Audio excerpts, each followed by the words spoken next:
Saya Nadia Galuh Kristanti. Saya dari mahasiswa arsitektur Universitas Gadjah Mada. Saya lahir di Cilacap tanggal 29 Maret tahun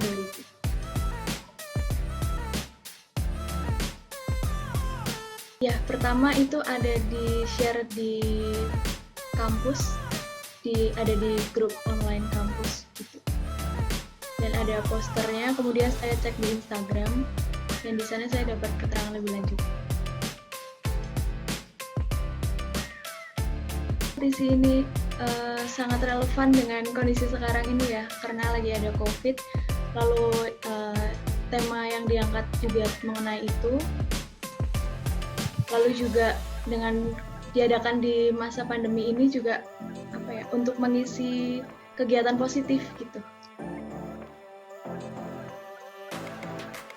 Karya 2020 ini saya mengangkat tema desain dengan nama Rangkul. Saya beri nama Rangkul kenapa? Karena desain ruangan ini saya buat supaya seluruh anggota keluarga itu bisa menikmati tempat ini dan menggunakannya secara bersamaan, sehingga mereka itu justru terangkul ya, bukan ketika satu orang melakukan aktivitas itu tidak merasa terganggu dengan anggota lain, dengan anggota keluarga lain, tetapi justru dia bisa saling memberi motivasi, memberi dorongan, begitu. Sehingga di dalam ruangan ini pun desainnya ketika mereka membutuhkan privasi ya, akan disediakan beberapa fasilitas yang membuat mereka tetap memiliki privasi, namun mereka tetap berada dalam ruangan yang sama dan saling berdekatan. Sehingga ketika mereka memiliki masalah ataupun membutuhkan semangat dari anggota keluarga yang lain, mereka dapat saling bekerja sama dan saling memotivasi.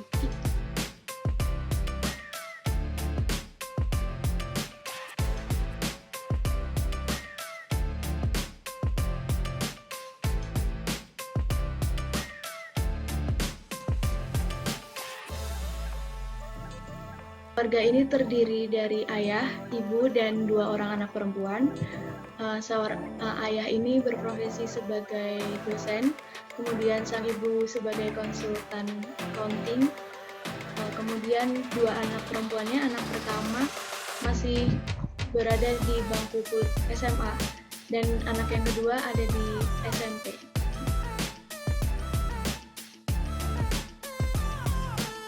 Kenapa saya buat satu ruangan ini bisa dipakai untuk semua orang? Karena saya melihat ketika saya mengalami kuliah online dan keluarga saya juga bekerja online dan teman-teman saya juga seperti itu, banyak kendala seperti mereka merasa terganggu atau mereka merasa tidak nyaman bekerja bersama dalam satu ruang yang dekat gitu.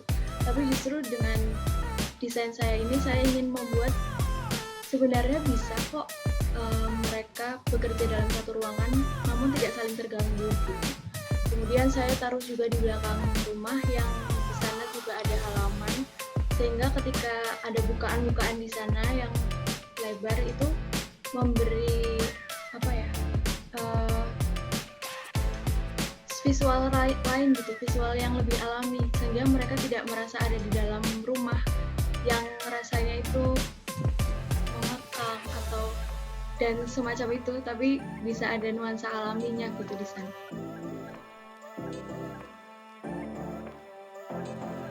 Spesifiknya saya belum ada, tapi beberapa waktu yang lalu saya sempat melihat Fabian Tan, itu arsitek dari Malaysia.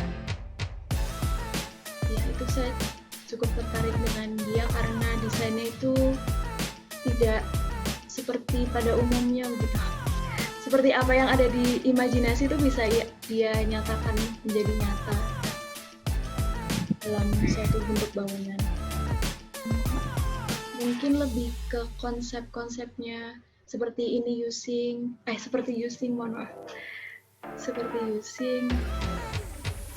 dan itu sih yang paling, atau Andi Rahman yang dia mengangkat isu-isu kelokalan.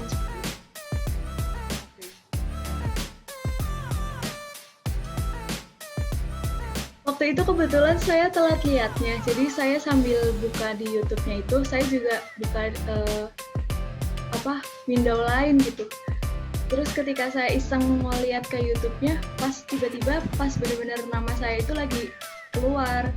Terus YouTube-nya saya ulang rekamannya, ternyata ada di daftar pengumuman. Oke.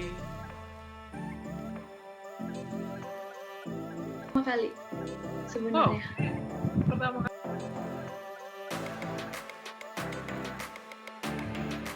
Sebenarnya nggak nyangka aja sih, kayak di luar ekspektasi gitu, tapi senang banget tentunya dan merasa beruntung bisa ikut kompetisi ini.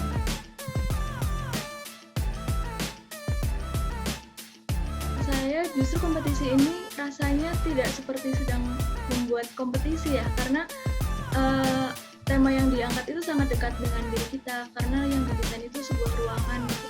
Jadi kita dengan mudah bisa membayangkan ruangannya itu seperti apa, kalau kita ada di sana tuh akan seperti apa, desainnya akan seperti apa begitu. Kemudian syarat produk yang digunakan di ini dari Smarter Surfaces Indonesia itu kan juga justru